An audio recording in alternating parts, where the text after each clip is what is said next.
Lebar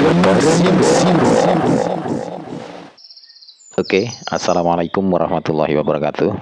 Apa kabar teman-teman semuanya? Semoga teman-teman dalam keadaan sehat selalu. Amin amin ya robbal alamin. Baiklah teman-teman, kita lanjutkan belajar sirah nabawiyah, sejarah hidup Nabi Muhammad Shallallahu Alaihi Wasallam. Nah teman-teman, di video sebelumnya kita telah sampaikan tekanan-tekanan yang dilakukan oleh kaum musyrikin terhadap Rasulullah dan kaum muslimin. Dan ternyata tekanan tersebut sangat mengerikan, sehingga tentunya ini berdampak secara psikologis dan juga berdampak secara fisik, berdampak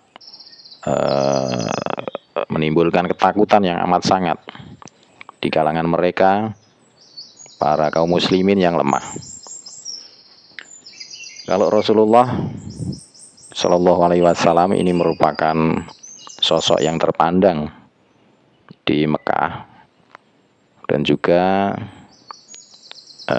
tekanan-tekanan itu tidak membuat beliau bergeming. Namun bagi kaum muslimin yang lemah, tentunya ini merupakan tekanan yang sangat luar biasa.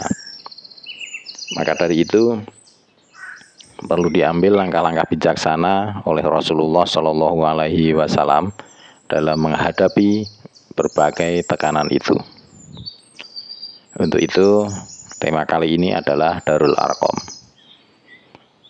Teman-teman, sebelum dilanjutkan, bagi teman-teman yang belum subscribe, silahkan subscribe dulu dan nyalakan lonceng notifikasinya, supaya tidak ketinggalan video-video terbaru dari channel Lembaran Sirah.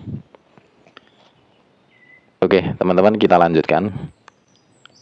Langkah bijaksana yang diambil oleh Rasulullah Shallallahu Alaihi Wasallam dalam menghadapi tekanan itu, beliau melarang orang-orang Muslim menampakkan keislamannya, baik berupa perkataan maupun perbuatan. Beliau tidak menemui mereka kecuali dengan cara sembunyi-sembunyi. Sebab jika sampai diketahui beliau bertemu mereka, tentu orang-orang musyrik berusaha menghalangi usaha beliau untuk mensucikan jiwa orang muslim dan mengajarkan Al-Quran. Bahkan tidak menutup satu kemungkinan yang menjurus kepada bentrokan fisik antara kedua belah pihak.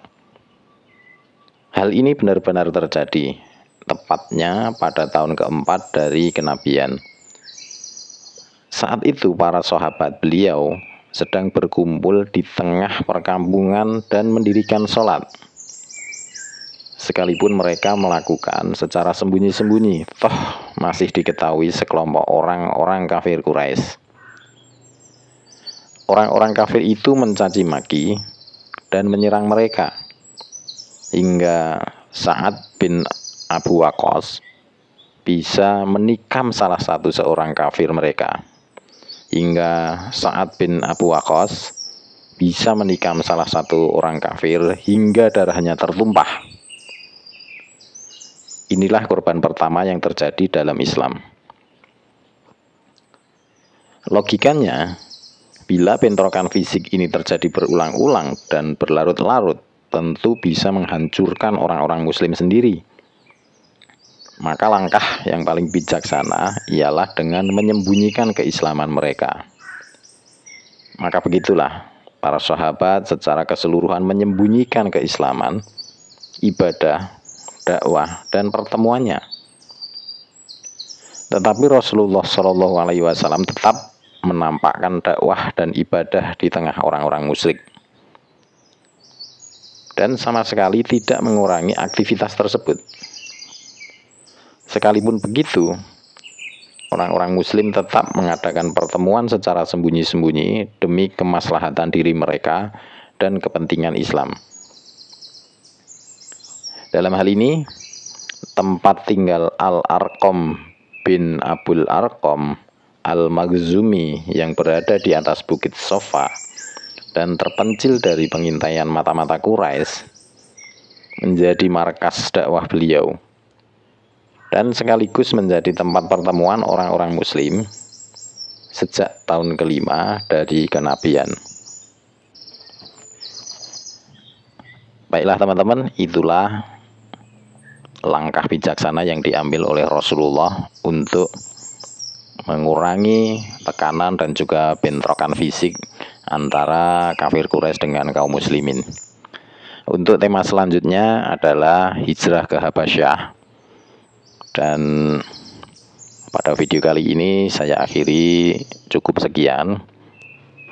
Semoga teman-teman sehat selalu dan sampaikan salam untuk keluarga. Wabillahi taufiq wal hidayah. Fastabiqul khairat. Wassalamualaikum warahmatullahi wabarakatuh.